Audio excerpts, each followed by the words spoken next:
प्रकाश लाल जी, पटना बिहार से। राधे राधे। जी राधे राधे महाराज जी, आपके चरणों में कोटि कोटि प्रणाम।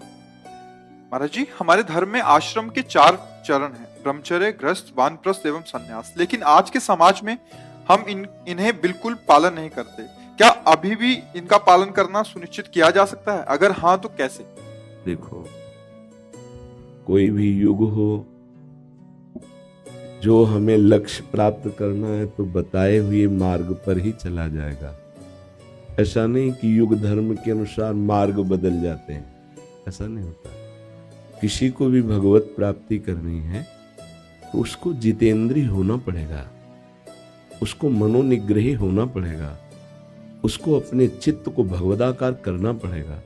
ऐसे ही यदि हमें धर्म का पालन करना है तो हमें ब्रह्मचर्य अत्यंत आवश्यक है, चाहे जिस मार्ग में जाना हो, गृहस्थ मार्ग में जाना हो, वानप्रस्थ जाना हो, संन्यास में जाना हो। पहली सीढ़ी है ब्रह्मचर्य। आज जो नई समाज ब्रह्मचर्यहीन होती जा रही, क्या है उसमें? व्यभिचार, पापाचार, व्यसन, दुर्विचार, इसके सिवा कुछ है? देखो, ढूंढ के देखो, कुछ नहीं है। जो नवीन पीढ़ी 13, 14, 15, 18, 20 ऐसे हो रही है और जो व्यभिचार में प्रवृत्त है, गर्लफ्रेंड, बॉयफ्रेंड, हस्त मैथुन और विविध प्रकार के आचरणों द्वारा ब्रह्मचर्य का नाश, उनकी दशा देखो, उनसे बात करके देखो क्या है। विचारों में अहंकार, कुविचार, चेष्टाओं में कुचेष्टाएं, चिंतन में कुचिंतन, कहीं भी कुछ भी शास्त्र सम्मत उनके जीवन में नहीं रह गया, क्योंकि पहले नींव ही बर्बाद हो गई। ब्रह्मचर्यहीन जीवन मरा जीवन होता है, मृत्यु जीवन होता है।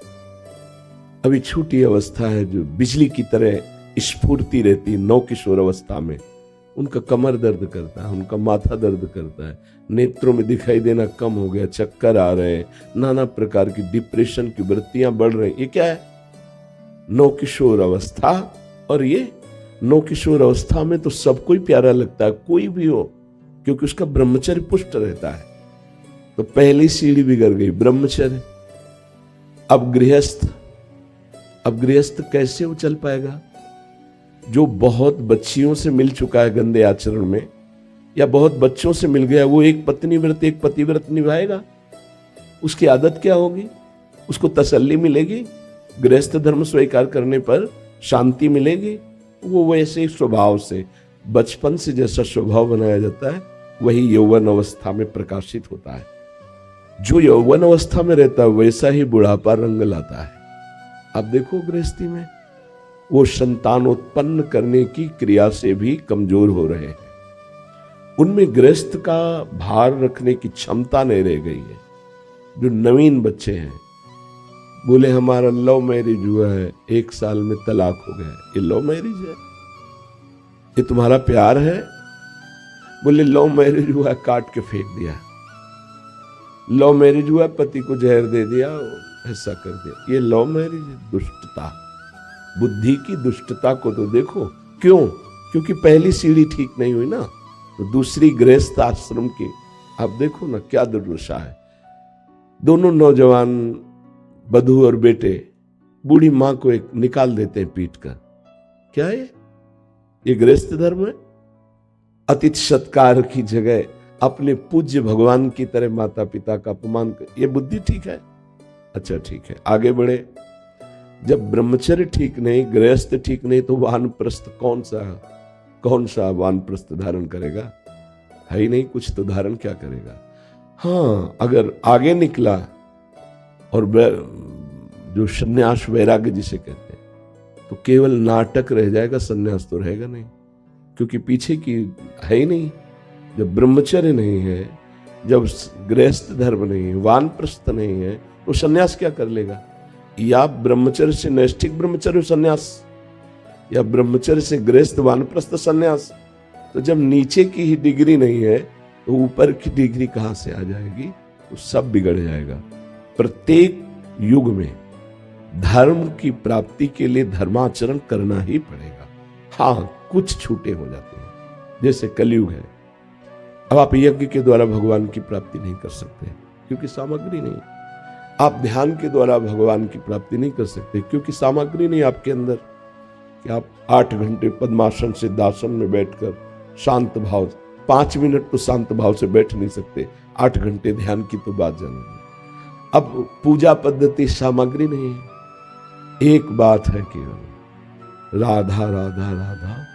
मंजीरा उठाया, कीर्तन कर रहे हैं, नाम संकीर्तन, नाम जप। शास्त्रों का जो सार है वो भगवान की प्राप्ति के लिए भगवत चिंतन है। अब हम उनके रूप का चिंतन कर पाए इतनी क्षमता नहीं रह गई। यज्ञ आदि के द्वारा, अन्य साधनाओं के द्वारा, ध्यान के द्वारा, पूजा पद्धतियों के द्वारा अब क्या करें?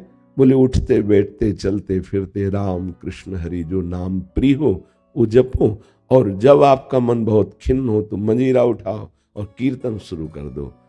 कलो तद्धरि कीर्तनात्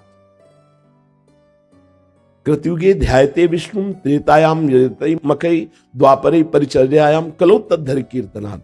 युग धर्म के अनुसार इस धर्म में भगवत प्राप्ति भगवान नाम जप, भगवान नाम कीर्तन निरंतर करने से हो जाएगी।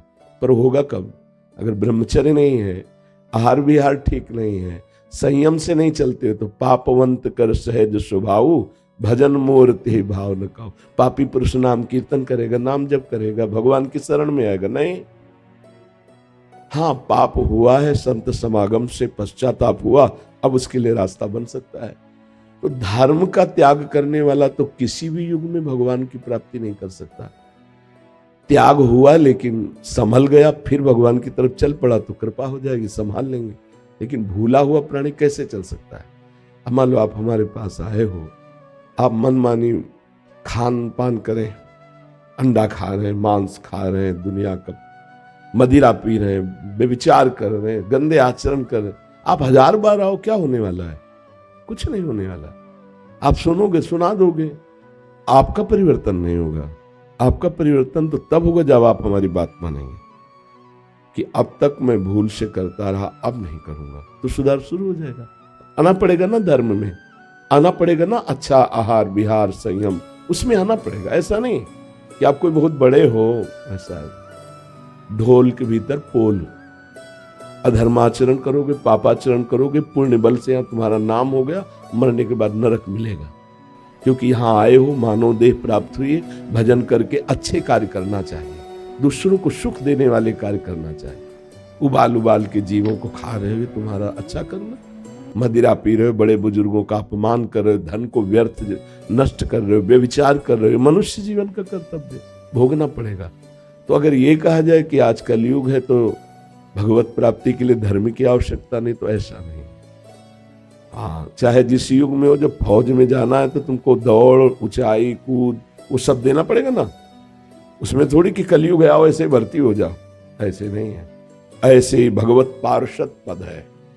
भगवत प्राप्ति करनी तो आपको इन पर विजय प्राप्त करने की, ऐसे ऐसे आपको चलना।